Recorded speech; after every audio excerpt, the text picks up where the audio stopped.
J'ai le plaisir de présider ce matin au nom de Monsieur le ministre de l'Enseignement supérieur, de la Recherche et de l'Innovation l'atelier portant sur la finalisation et le partage des modèles logiques et les plans stratégiques du ministère de l'Enseignement supérieur, de la Recherche et de l'Innovation. Cet atelier se tient dans le cadre de la réécriture de la phase 2 du paquet entamé depuis plusieurs mois par les différents ministères qui ont le secteur de l'éducation en partage, en l'occurrence l'éducation nationale, la formation professionnelle et l'enseignement supérieur. Les travaux de ce jour, qui portent sur la réalisation de deux outils majeurs pour le management et le suivi des politiques publiques que notre département en charge, sont d'une importance capitale. En effet, il s'agit de traduire les objectifs fixés dans le plan Sénégal émergent et dans la lettre de politique sectorielle de développement au niveau du sous-secteur de l'enseignement supérieur, de la recherche et de l'innovation dans les modèles logiques des différents programmes du MESRI.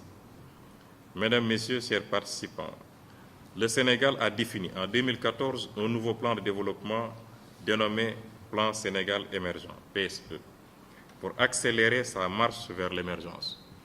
Il constitue le référentiel de la politique économique et sociale à l'horizon 2035. L'axe stratégique 2 du plan porte sur le développement du capital humain porteur de croissance économique. Dans le sous-secteur de l'enseignement supérieur, l'État s'est fixé comme objectif l'alignement des offres de formation aux besoins du marché, mais également faire de Dakar le campus régional de référence dans les secteurs clés de l'émergence économique. Dans la phase 2 du PSE, en plus de ces objectifs, d'autres qui étaient sous-tendus sont clairement déclinés en objectifs.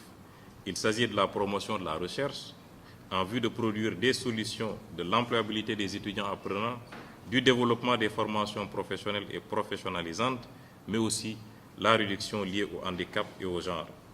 Ces objectifs nous obligent à établir des liens logiques entre les actions annuellement budgétisées et les changements attendus dans les 3, 4, 5 ans à venir. Comment les budgets proposés et finalement votés vont-ils produire des changements attendus?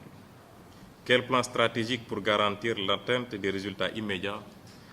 C'est pour formuler les réponses pertinentes à ces questions que nous sommes réunis ici ce jour. Cet atelier est d'autant plus important que, comme vous le savez, le Sénégal va basculer de manière intégrale dans ce qu'on appelle les budgets programmes en 2020. Déjà, pour l'année à venir, en 2019, il y a 5 ministères pilotes qui ont déjà été retenus pour la phase pilote. Je pense que c'est le ministère des Finances, de l'Éducation nationale, le ministère de l'Environnement, le ministère de la Santé.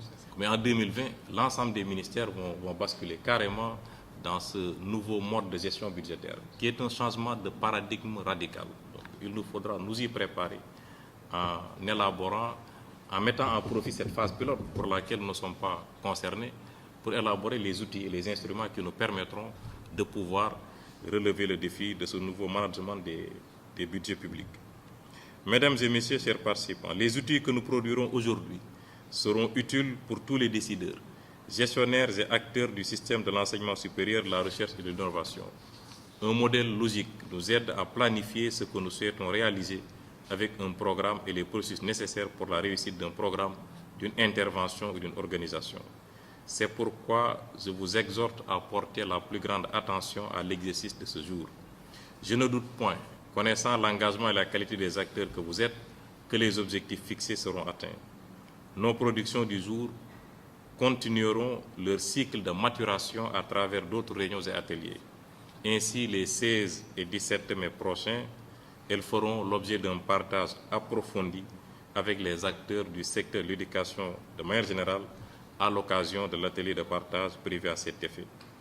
Mesdames et messieurs, chers participants, ce sont ces mots que je voudrais prononcer avant de déclarer ouvert l'atelier de finalisation et de partage des modèles logiques et plans d'action des programmes du MESRI.